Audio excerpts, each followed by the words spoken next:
जय श्री कृष्णा। राधे राधे भक्त जनों, आज श्रवण करेंगे नवरात्रि पर महाविद्या तारा माता की व्रत कथा आषाढ़ मास की। कहते हैं लोग कि नवरात्रि में तारा माता की उनकी कथा सुनने से सभी को तारा माता ओ सुखी कर देती है।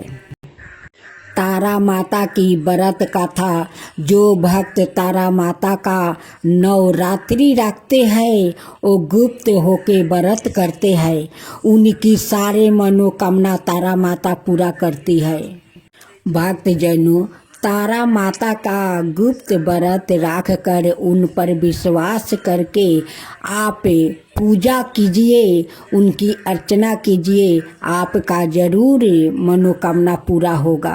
कृष्णा राधे राधे। मेरे प्यारे भक्त जनों, आज आप सुनेंगे गुप्त नवरात्रि का आज दूसरा दिन है, जो माँ तारा देवी की व्रत कथा। गुप्त नवरात्रि का आज दूसरा दिन है, जो माँ तारा देवी को समर्पित है। पौराणिक कथाओं के अनुसार इस दिन अघोरी विशेष रूप से महाविद्या तारा को प्रसन्न करने के लिए पूजा करते हैं। महर्षि वशिष्ठ ने सबसे पहले इनकी आराधना की थी।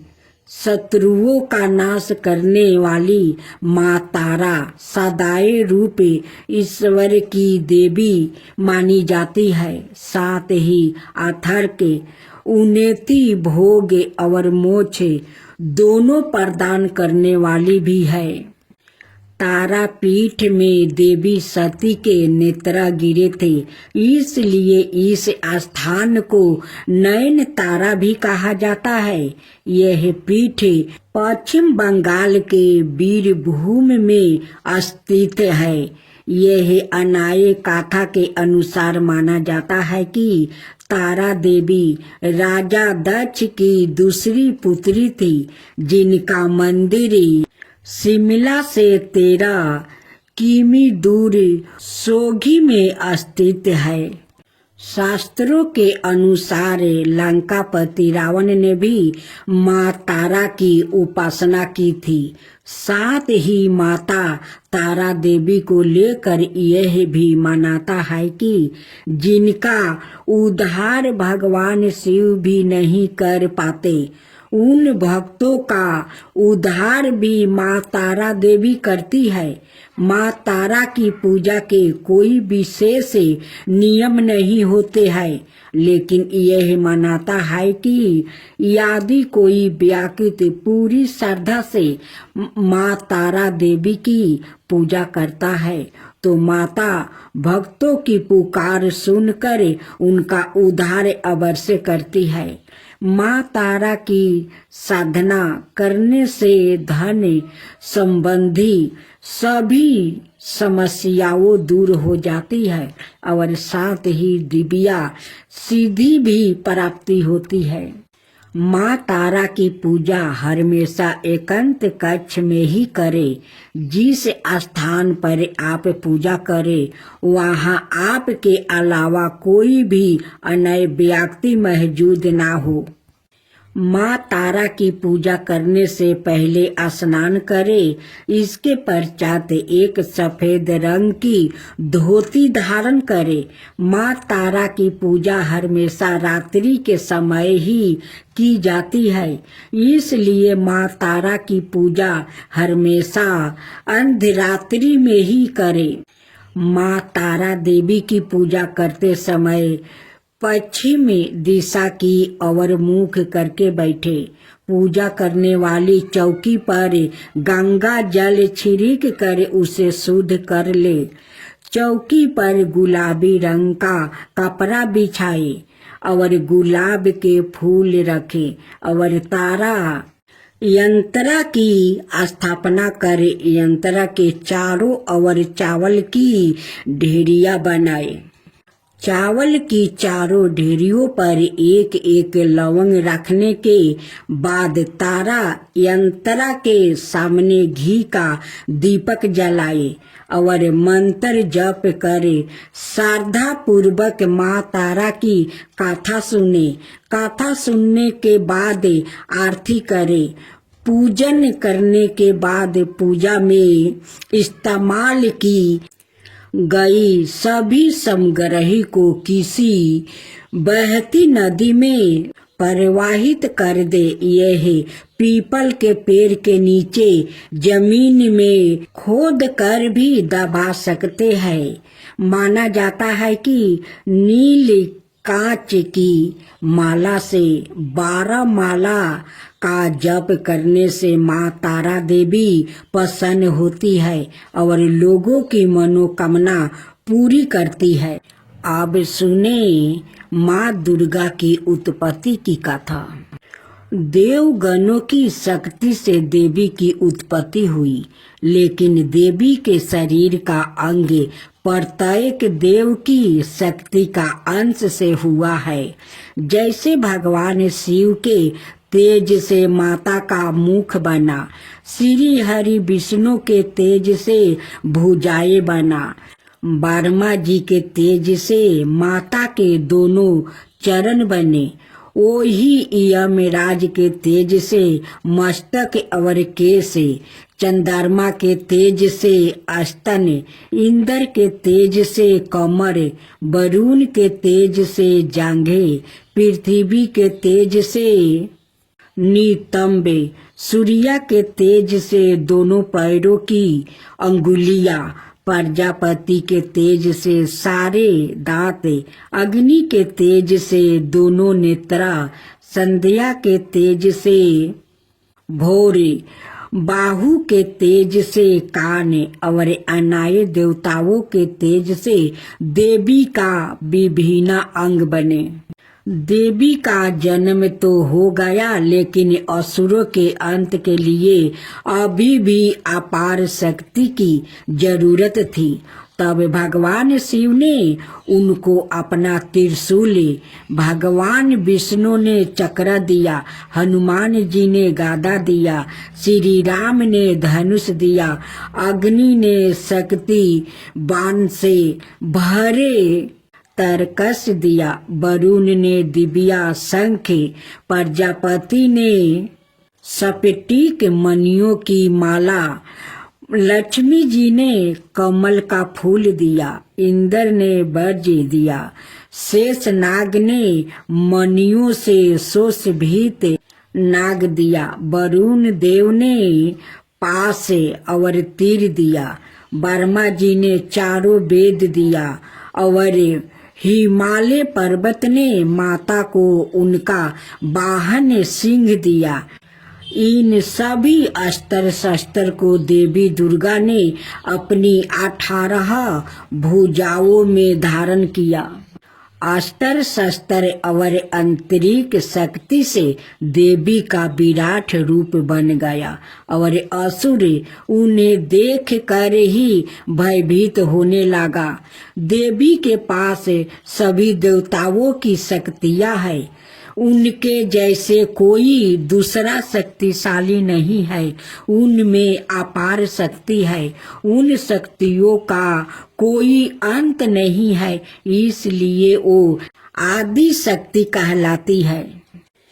भगवान शिव और उनके परिवार से भला कौन परिचित नहीं है। बहुत कम लोग जानते हैं कि शिव जी की एक बहन भी थी। जाने क्या है उनके जन्म की कहानी और कैसे थे देवी पार्वती से उनके संबंध। शास्त्रों के मुताबिक इनके संबंध में धर्म ग्रंथों में ज्यादा नहीं बताया गया है। अब सवाल ये उठता है कि जब शिव का जन्म ही नहीं हुआ, यानी वो अजमेन है, तब उनकी बहन कहाँ से आई? पौराणिक कथा के मुताबिक जब शंकर भगवान से विवाह के बाद माता पार्वती कैलाश पर्वत पर आई थी, तब उन्हें कैलाश पर्वत पर अत्यंत अकेलापन महसूस हुआ। एक दिन उनके मन में ख्याल आया, काश शिव शंकर की कोई बहन होती तो वो उनके साथ बात करती। पार्वती जी के मन में ये बात अनेकों बार उठी, किंतु उन्होंने शंकर जी को कुछ नहीं बताया। हालांकि माता पार्वती को परेशान देख एक बार भोलेनाथ ने पूछा भी था कि कैलाश में कोई समस्या है तो मुझे बताओ देवी, लेकिन भगवान भोलेनाथ तो अंतर्यामी ठहरे। उन्होंने पार्वती जी के मन की बात जान ली। माता पार्वती समझ गई कि शिव शंकर ने उनके दिल की बात जान लिया है। वो बोली, अगर आप मेरे मन की बात जान ही गए हैं तो भी आप मेरी इच्छा पूर्ण नहीं कर सकते।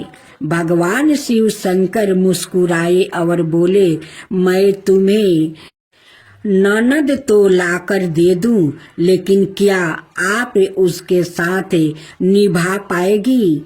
इसके बाद शंकर जी ने अपनी माया से एक देवी को उत्पन्न किया। हालांकि उनका रूप बड़ा विचित्र था। वो बहुत मोटी थी और उनके पैरों में काफी दरारें थी। शिव ने उनका नाम आसवारी देवी रखा। माता पार्वती अपनी ननद को देखकर काफी खुश हुई। इस तरह माता पार्वती को ननद भी मिल गई। माता पार्वती ने सवारी देवी को स्नान करवाया और फिर भोजन पर आमंत्रित किया। लेकिन सवारी देवी ने जब खाना शुरू किया तो माता पार्वती के सारे भंडार खाली हो गया। महादेव और अनाए कैलाश वासियों के लिए कुछ भी शेष ना रहा। ननद के ऐसे व्यवहार से माता पार्वती को काफी बुरा लगा, लेकिन उन्होंने किसी से कुछ नहीं कहा। इसके बाद माता पार्वती ने सवारी देवी को पहनने के लिए नए वस्तु भेंट किया, मगर वो इतनी मोटी थी कि उन्हें वस्तु छोटे पड़ गए। इसके बाद माता पार्वती दूसरे वस्तु लेने गई तो सवारी देवी ने अपनी भाभी के साथ मजाक करना शुरू कर दिया। ननद सवारी देवी ने हंसी ठिठोली करते हुए अपनी भाभी को अपने पैरों की दरारों में छुपा लिया। पार्वती जी के लिए दरारों में सांस लेना भी मुश्किल हो गया। उसी समय उधर से शंकर जी माता पार्वती को खोजते हुए आ गया और सवारी देवी से बोले, आपको मालूम है पार्वती कहाँ है? सवारी देवी ने शरारत भरे शब्दों में कहा, मुझे क्या मालूम कहाँ है भाभी। तभी शिव शंकर समझ गया कि सवारी देवी कोई शरारत कर रही है। उन्होंने कहा, सत्य बोलो, मैं जानता हूँ तुम झूठ बोल रही हो। सवारी देवी जोर जोर से हंसने लगी और जोर से अपना पैर जमीन पर पटक दिया। तभी पैर की दरारों में दबी माता पार्वती झटके के साथ बाहर आ गई। ननद के इस व्यवहार से माता पार्वती का मन बहुत ज्यादा दुखी हुआ। वो गुस्से में भगवान भोलेनाथ से बोली, आपकी विशेष कृपा होगी अगर आप अपनी बहन को ससुराल भेज दे। मुझसे गलती हो गई जो मैंने ननद की इच्छा की। भगवान भोलेनाथ समझ गया कि भाभी ननद में बहुत पटने वाली नहीं है। इसके बाद उन्होंने अस्वारी देवी को कैलाश पर्वत से विदा कर दिया। प्राचीन काल से आरंभ हुआ ननद भाभी के बीच नोक झोंक का सिलसिला आज तक चल रहा है।